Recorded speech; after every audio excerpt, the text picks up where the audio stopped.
దగాబడ్డ ప్రతి బిడ్డకు, కాంగ్రెస్ చేతిలో మోసపోయిన ప్రతి అన్నకు, ప్రతి తమ్ముడికి, ప్రతి చెల్లెకు, ప్రతి అక్కకు కలవాలే, కలిసి ఇగో ఈ లెక్క చెప్పాలి. ఇది కాంగ్రెస్ ఒక్కొక్క వర్గానికి ఎంతెంత బాకీ పడ్డది. ఈ బాకీ కార్డు విషయంలో ఇంటింటికి, గుండె గుండెకు, మనిషి మనిషికి వాస్తవాలు చెప్పాలి. ఏం చెప్పిండ్రు కాంగ్రెస్ వాళ్ళు?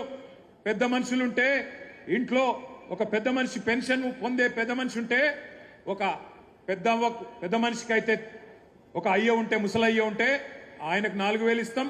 ముసలమ్మ ఉంటే ముసలమ్మకు కూడా 4,000 ఇస్తాం. ఇప్పుడు కేసీఆర్ గారు 2,000 రూపాయలు ఇస్తే మేము 4,000 రూపాయలు ఇస్తామని చెప్పిండ్రు. మరి 24 నెలలు అయింది. ఎంత బాకీ ఉన్నారు ఆ ముసలమ్మకు, ముసలయ్యకు అని చెప్పి బాకీ కార్డుల రాసినాం. నెలకు 2,000 రూపాయల చొప్పున ఎలక్షన్ జరిగే నాటికి కాంగ్రెస్ పార్టీ, రేవంత్ రెడ్డి ఒక్కొక్క ముసలమ్మకు, ఒక్కొక్క ముసలయ్యకు బాకీ ఉన్నది 48,000 రూపాయలు అనే మాట నేను మీకు గుర్తు చేస్తా ఉన్నా. ఆడపిల్లలకు చెప్పినారు, 18 ఏళ్లు నిండిన ఆడబిడ్డలందరికీ రాష్ట్రంలో ఉండే 1,67,00,000 మంది ఆడబిడ్డలకు నెలకు 2,500 రూపాయలు కాంగ్రెస్ అధికారంలోకి రాగానే 100 రోజుల లోపలనే మా గ్యారంటీ ఇగో మేము ఇస్తామన్నారు. 24 నెలలకు 2,500 కూడితే వచ్చినాయి ఒకరికన్నా పైసలు? మహాలక్ష్మి వచ్చిందా? 2,500 వచ్చినాయా? ముసలోళ్ళకు 4,000 వచ్చిందా?